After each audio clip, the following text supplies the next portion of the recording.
Thank you very much, and welcome to all of you to this power pack travel discussion on CSR and how government can take more CSR to the government. I represent the I represent the Chamber of Indian Markets for a Million Enterprise. It's an outfit really dedicatedly for the upliftment of CSR MSMEs throughout the country. And as a CSR initiative, we have started a SME helpline, which provides seamless services to the MSME sector. Emphasizing the growing environment where CSR has become one of the most important discussed issues. MSMEs perhaps could be one of the beneficiaries of the CSR being advocated by the big large corporates, where there could be ancillaries, there could be supporters, there could be service providers. So this session will throw light on how MSMEs can be the beneficiaries as well as could be a part of the CSR, and how this CSR can be deliverable and improve the governance all across the markets, and more specifically the capital markets where the MSMEs are finding it difficult to raise loans. Thank you very much. Now I hand over to Mr. Chatterjee to kind of take a lead. You can actually see a list of the way in which you want to go, the speakers want to Yes, so the format. So yeah. The precise format will be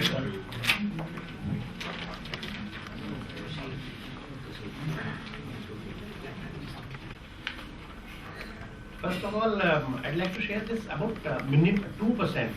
The act is not before me, but I suppose this 2% is the minimum. So there is no bar, in fact, for any company to invest any amount more than 2%.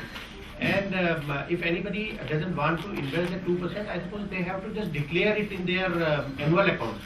So in my opinion now, since the act is already in place, so I don't see there is any use of discussing whether this 2% should not be there. Whatever act is there, I suppose we have to follow it now, and we have to see what is the impact of that thing on the society. I also don't agree that honest people are not there. I suppose there are a lot of honest people as of today also. Many people are not using the benefits of all the facilities, in fact, which have been given to you. I can just share with you, not an exposure, but I just share with you that I'm director on the board of Dena Bank also. Sir, as a director on the board of a bank, I am entitled to travel in a business class. I am entitled to have a PRO with me. But Madan Sahab, I'll just let you know, I have written to my board that I'll not travel in the business class. I'll not use any facility of the PRO, and I have already started that thing, in fact. So, and I suppose everybody of us are doing some or the other CSR activities. This part of this gathering, I suppose, many of you will be, doing CSR activities at the house also. Maybe you may be teaching the son or the daughter of your maid servant, in fact. So, health and education are two very important aspects of CSR activities. We from our Dena Bank also, we do a lot of activities. We have taken the, girl child of a state, in fact, and we help them in the higher secondary education. And till date, I suppose we have more than 2,000 scholarships have been given by us. We have started Rural Self-Employment Training Institute also. As far as Mr. Madan has told that, MSME sector, because I represent the MSME sector also. So, sir, you told that MSME sector doesn't give the true and fair profit in their balance sheet. I agree and I disagree also. Sir, I suppose this concept is now for everybody. If MSMEs are not declaring the profit, yes, we have to educate them to declare the correct profit, in fact. But what we are seeing in the cases of large electricity companies, the government is not relying on the balance sheet of duly audited balance sheet of these companies, and CAG audit has already been started. So it depends on person to person. Ethics is not because of MSME or because of the large corporate.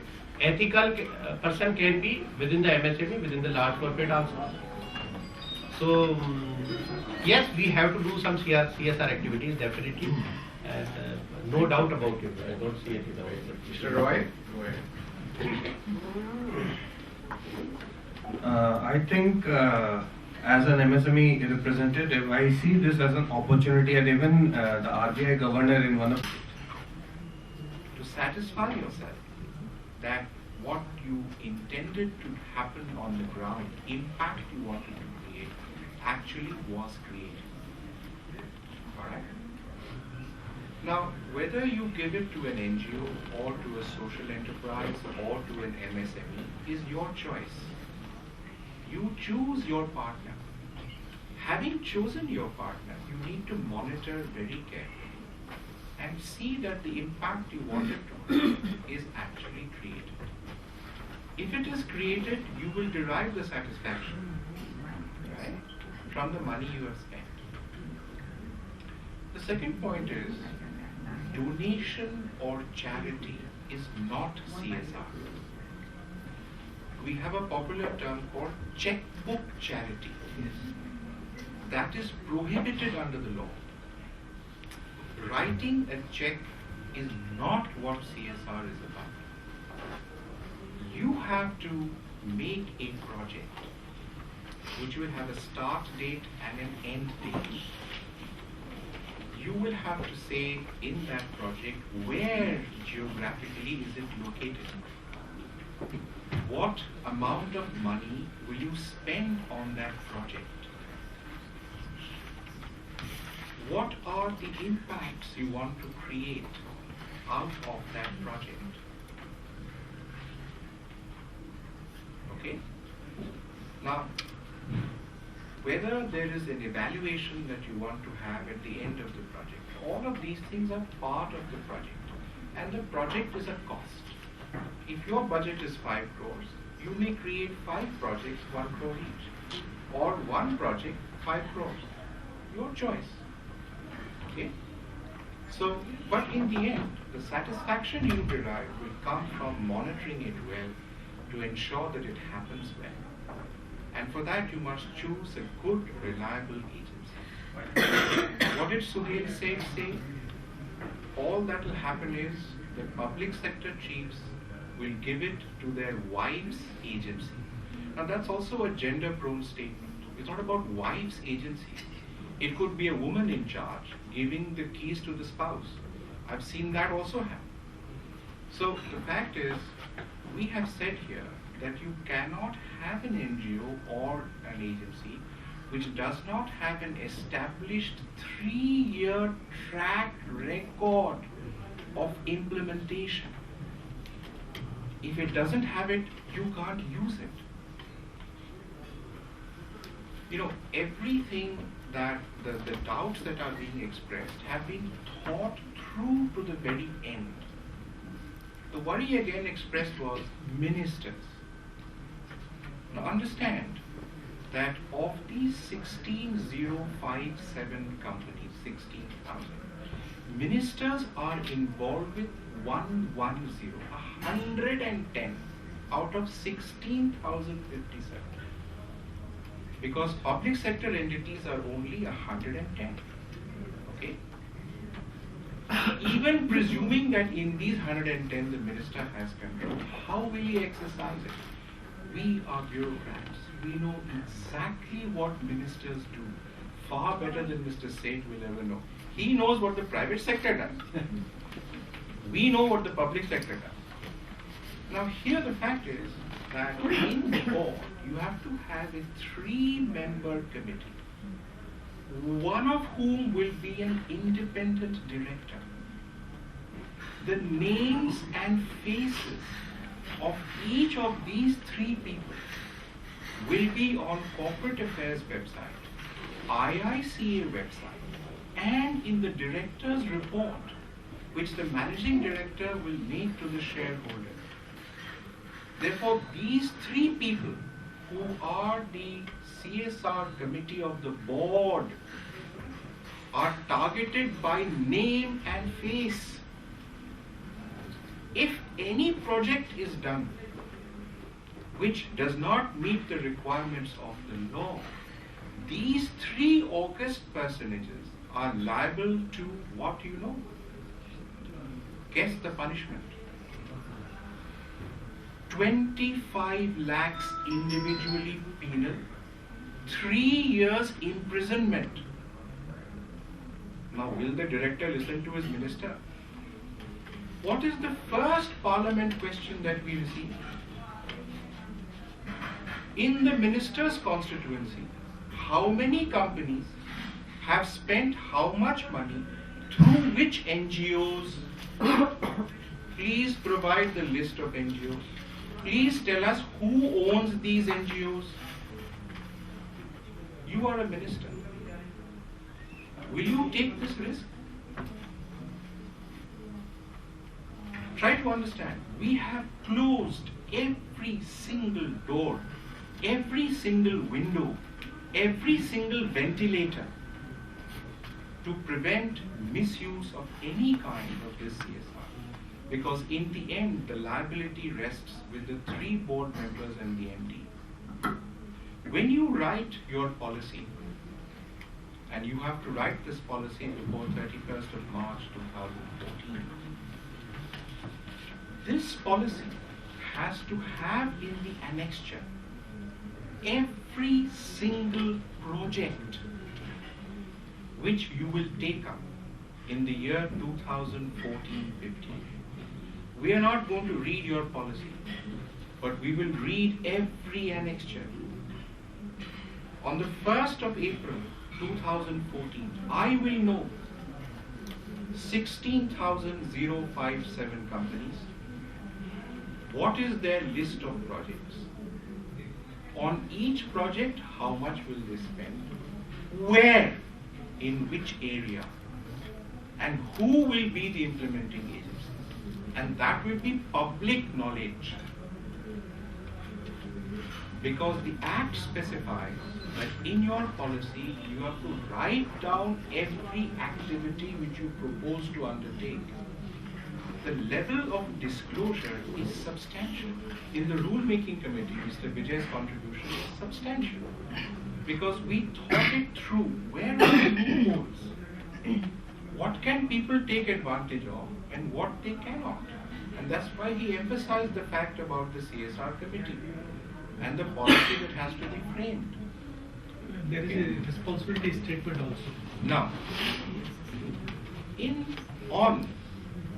after the 1st of April 2015, this responsibility statement that he talks about, every one of these 16,057 companies will file a return.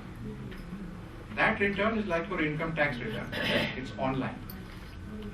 That return specifies how many projects, where did you spend it, how much money did you spend on the project, who implemented the project. And if any substantial information is not available in that return, our MCA 21 will not accept the return. Remember, the punishment I told you was not because you did nothing. The punishment applies if you don't file the return. So you have to file that return in the month of April 2015, at the end of the year 14. Okay? Right, I'll stop here for a pause. If there are any quick questions, then I'll make a couple of others. So I have a quick question. You said that it is not mandatory, and you said that naming and shaming is usually enough. And then media and civil society will take up. I was wondering, sir, I mean, there are people over there who are really quite Shameless? Absolutely sure. Let them be shameless. They'll be shamed in due I course. believe the right people over here, people who care. But I Your think view that's is just- exactly opposite of Mr. Seth. No, point is, as I said repeatedly, government is not going to be an inspector. We don't want to breathe down people's necks. I had no idea, by the way, that it was like this. I wanted to Yeah, put and that's why it very his clear. clarification Now, means a lot. again, putting myself in your position, as I do every day, if I am a company, I have not done CSR, how will I do it? I am the MD of that company. I sit with my board members and I say, guys, government, idiotic as it is, has thrust this damn CSR down our throats. What do we do? Okay? Everybody comes up with ideas because people love talking about ideas. And then they say, okay, right, who in my company will do it? Silence prevails. Because when you want to name a person who, nobody wants to bail the cat. Everybody else can do it, but not me, right? You need a CSR professional. In your company, you might ask, who knows CSR? And the answer always will be, sorry, nobody knows. I'm not talking about those 500, I'm talking about the others. Now, if this was a marketing program, or this was a finance program, or an HR program, what would you have done? You'd have gone to a B school or a professional, hired an HR guy, a marketing guy, a finance guy. There are people around all the time. Where do you find a CSR person? Does a CSR person exist on this planet? Forget about India. And the answer is no. We have not created any CSR professionals anywhere in the world. So generally what HR person by tu bhi dekh le, ye bhi by tu bhi dekh le, that person already has his plate completely full. Where does he have time for CSR? Why should he? Now budgets are too much. Give you an example. Mindtree. Till yesterday on CSR they had a 2-person staff. Budget 1 crore. These 2 people had never met their CMD in their entire lives. The CMD is a god, whoever meets the CMD. Suddenly, after our act came into the thing, I met these 2 guys. They said, sir, our budget has jumped from 1 crore to 10 crores. What do you say? We've seen our CMD 4 times in the last month. And we feel so empowered because we're on the map. We're actually going to do, our CSR department is spreading. We're being asked, come on guys, look around, find things to do, tell me what we can do. We are buzzing. So there is a complete change in the morale of people who've been in CSR. My institute, the Indian Institute of Corporate Affairs, will create, beginning 1st June 2014, the first certified course for CSR professionals. On our website, the advertisements will come in the month of March. We will open it up for a 9-month online course. You have to visit my institute only twice, the day we inaugurate it and the day we give you the certificate. Okay? And this course is open for professionals in organizations who want to upgrade, and for young people or anyone outside who wants to make a career in CSR. What's happened to CSR? From the back room to the boardroom. Today, if I'm a CSR person, I see myself sitting on the board, no less. And that's why this enormous desire to create bodies of professionals. And we in IICA are promoting that as a cause. Number 2, I'll just take your question back. You are starting a CSR program. Let's say you find a CSR professional, hopefully from our supply. What's the second thing you need? And this is something which Poonam explained very well. You need to find an implementing agency. Okay? Now we know that this will be social businesses, like MSMEs, social enterprises, social entrepreneurs. And we have removed the word profit as a dirty word from doing public good. You can do public good and make profit. Why not? That's why we have suggested that if you must have good social enterprises who do good social work and still make profits out of it. What's wrong with it? Sorry, I will just interject, which is why I said that NGO thing has become a perception issue. Exactly. I want to clear that because it is so important. But you can also use NGOs. The second question which Poonam drew our attention to was this: are NGOs equipped today to do the job? Remember, Mr. Vijay said 20,000 crores. He's absolutely bang on. It's 20,000 crores per year to be spent by 16,057 companies. Okay, very quickly. How many NGOs are there in India? More than 3 million. 3 million? More than a million. Exact number. And Poonam, as usual, bang on the gong. 3.3 million. Exactly. These are 3.3 million registered under Societies Registration Act of 1861. Exactly 3.3 million. People don't know this. And therefore they ask, where are the NGOs? Even presuming that 50% of these 3.3 million are not doing anything worthwhile, that still leaves you with 1.5 million, 15 lakh NGOs. You ask yourself this question: what is the average absorptive capacity of the average NGO in India? Okay? Who will answer that question? Don't worry, there's always me.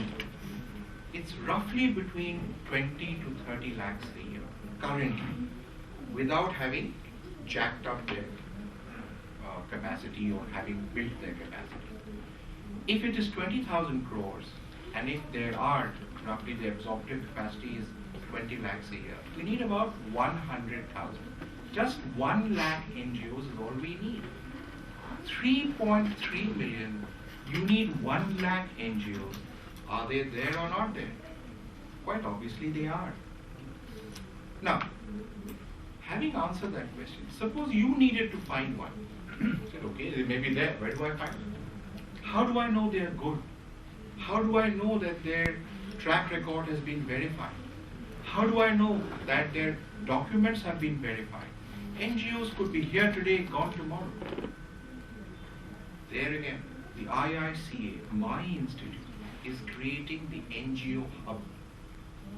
On my website, you will find empaneled NGOs. If you write to us that we are going to do X project, please suggest 3 or 4 NGOs. We send you a panel. We will verify the records. We will do the due diligence. And we will send you the names. Our hub is again starting 1st June 2014.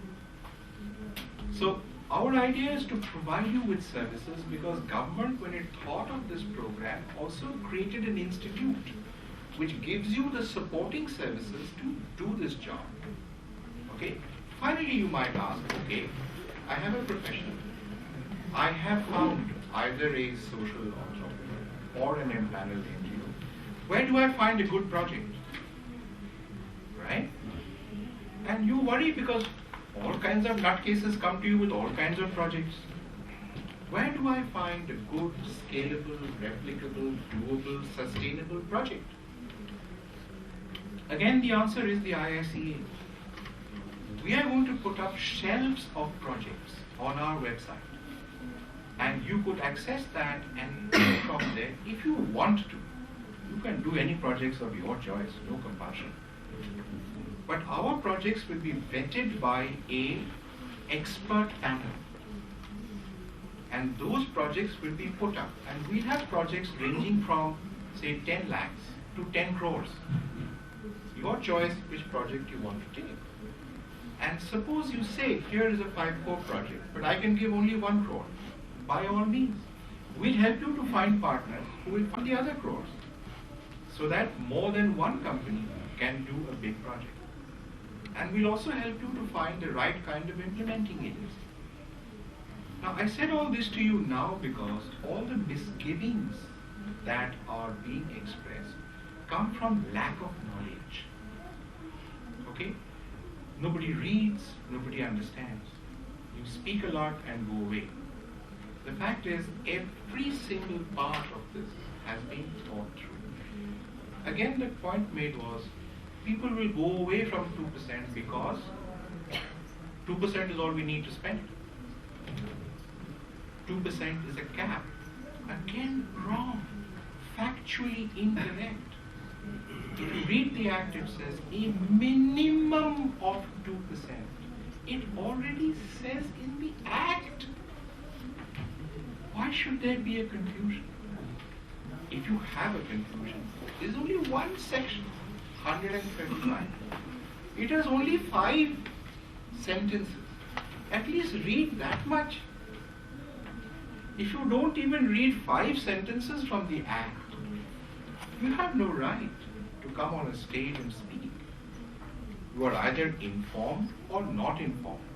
But to be ill-informed is horrible. Okay? So I wanted to say this all to you because there has been a tremendous thought process. The 2% is behind us. Whether companies should do CSR, should not do CSR is also behind us. There is an act in place. And lastly, I'll close with this two sentences. Because we are at an MSME forum, the opportunity of social business enterprise is given in Schedule 7. Please read item number 6 of Schedule 7. Social business enterprises is in the schedule of the Act itself. Therefore, as you rightly said, Mr. Jain, opportunities for MSME. What this Act has given you the opportunity to do is to showcase what you're already doing or to start what you have not done before. That's all that the Act is. And I know that many, most of the companies, despite their initial misgivings, are coming around to the view that, hey, we have an opportunity. And that opportunity will increase our brand image, will give to our customers the feeling that our company has a heart and a mind. And many CEOs and CMDs are saying, wow, this is an opportunity for us to do what we always wanted to do, but maybe didn't have the time, or didn't have the energy, or didn't have the people, or didn't have the format. Now we have a chance, let's do it. So I'm happy to work with anyone who writes into us. Atuldev Sharma is here, he's our contact point for the institute. Any questions, any misgivings, we'll be happy to handle that. Thank you. Thank you, sir. Thank you very much. Thank you for the very One quick question here. articulate. So there are a few questions if we can take. One from. You want to take this? That's okay. I'll yell loud enough. So I had just one question. Just as much as you are doing a due diligence on NGOs, etc., and having them sort of registered with you, are you doing the same for social entrepreneurs and MSMEs, and will you have that database as well? No. Frankly speaking, this is a new idea that you're giving us. We're not averse to doing it, we can. NGOs are easy to deal with because we know mostly where they exist. There are lists of it. Social enterprises, we don't really have a comprehensive list. That we could do it. Would you want us to do it or not do it? What's your view? I think it would be important because as a company, if I'm looking to start something and there is a certification of an MSME as well, which I know that I can get involved with, I mean, I might want to transfer skills and I might even want to take equity in that business. So that's one opportunity. The second one, and this is in defense of the NGOs, yeah, having been a practitioner on the other side, it's very easy to contemplate and sort of label the NGOs as saying, you know, you've been doing something for 30 years and you haven't made a damn of a difference. Fact of the matter is that when you are dealing with social change at that level, it takes n number of years to deal with it. I took my first step in, and I will recount this story from the corporate sector. Sorry, we don't have that time. But Sorry, we recognize that when you Yeah. say that there are some who but also now the Act gives us the opportunity to track that. My limited point was to bring this entrepreneurial delivery approach even in non-profit. So let's say That's animal spirit That's into the the point. NGO. That's That the I- point. I'll need to stop with you then. Yes, ma'am, you've been waiting Mr. for Chatterjee, this yes. is reference to. I keep seeing you at many of my seminars. Yes, hi, I'm It's a Deepa pleasure to have Menon. you back. Yes, Deepa, tell I me. manage the CSR for PBR Group. This is reference to what is CSR and what is not CSR. With so much of money coming in, which is around 20,000 crores, a lot of programs corporates drive as employee-driven programs. A lot of corporates also use the same money through brand on marketing initiatives where they say that, you know, your hands are clean and hence it's about healthy India. How do you differentiate the brand vis-a-vis to use the funds rightly? Philanthropic, community initiatives, all right, we know that we need to do that. But when it comes to brand and brand perception inside, is that a CSR or not? In terms of Yeah, actually, this is a very good question, and I struggle sometimes to answer that bluntly. There is something known as shared value. All right, Michael Porter and Kramer of the Harvard Business School have propagated the idea that in a business project, it's possible to do social good, even if you are doing a good business project. Okay? Of course, they stretch it to the extreme and say all good CSR is about doing good business. That maybe is stretching it too far. But at least some good business projects also do good social development. And in our rules, we have given space to shared value. It's admissible in the rules. If you are doing a good business project, you believe that as a result of doing that project, some social good also comes. The only rider in our rules is that if you believe that social good is coming of it, please quantify it. How many people receive benefits and in what measure? Because as you said, what is CSR, what is not? The first rule of what is CSR is it must be rupee measurable. If it is not rupee measurable, don't do it as CSR. So I am honest, I'm good, I'm great, I do no harm, I love my employees. All that is not CSR by the current act. Those are good things in the broader realm of CSR. Like he said, you teach your maidservant's child on your off time. It's wonderful as individual CSR. But this is company money. So when you give us your returns, individual offline activities will not count in the return you give to the government. Okay? Now your hand washing campaign, and I'll close with this, is to me still a conundrum. Not so much the each of our ITC. Yeah. Somewhere along the way, I can tell them how many farmers are you benefiting, and how much are you benefiting them. I know that you make Ashirvad Atta.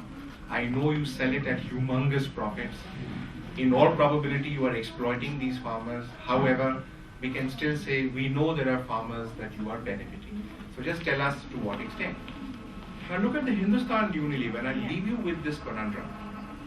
Hindustan Unilever says, wash your hands, folks.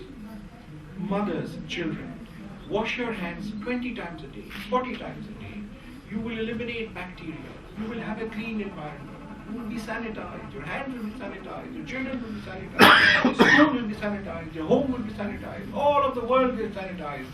But remember, use only Lifebuoy. Don't use Mysore sandal soap. Don't use Lux or whatever they don't make.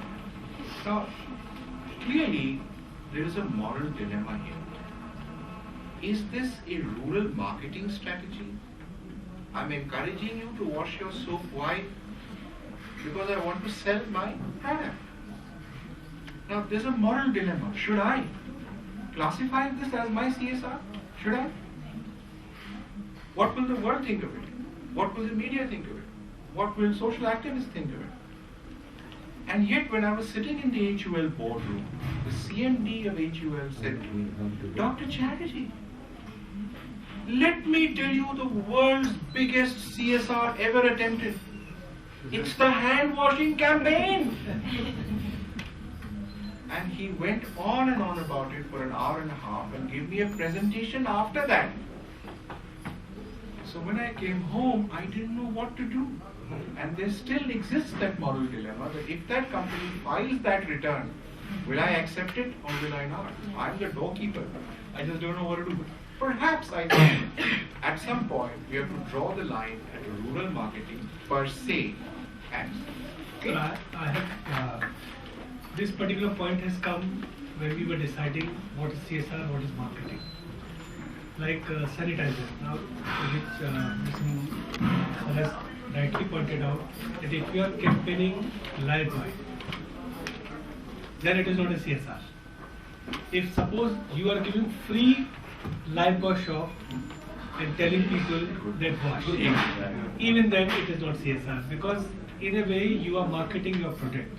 But at least it's better. There's no sacrifice kar rahe ho. No, but even then, because your brand is creating, your income is going up because of this example. Like that lady was asking PVR cinema. So if you are giving free tickets to some people and saying come to my cinema hall, and then you are propagating to the entire world. It is not CSR. If you are taking a poor children to the cinema hall, giving them silently, it may be CSR on that aspect. But otherwise, if you are getting a branding advantage, it is not CSR. Thank you. Thank All you right, very much. Yes, sir. All right, this is the last question. I got to ask. Is healthcare campaigns run by pharmaceutical companies will be considered as CSR? They're not giving the brand. Let's say GSK runs a campaign on It's a cardiology healthcare campaign. Of course it will. Sir, Here, but they're not promoting their marketing products. campaign. That's what So it's then what will be the draw line between HR? I mean, there are many pharmaceutical companies which are doing R&D and they are showing it in CSR. That okay, R&D is not CSR. Let's be very clear on that. Okay, I got to run now. Thanks. Thank you, sir. Thank you very much. I've got to inaugurate you with flowers. Oh, thank you so much.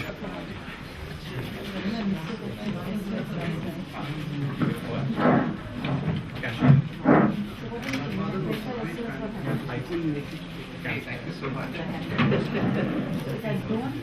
Somebody will call you.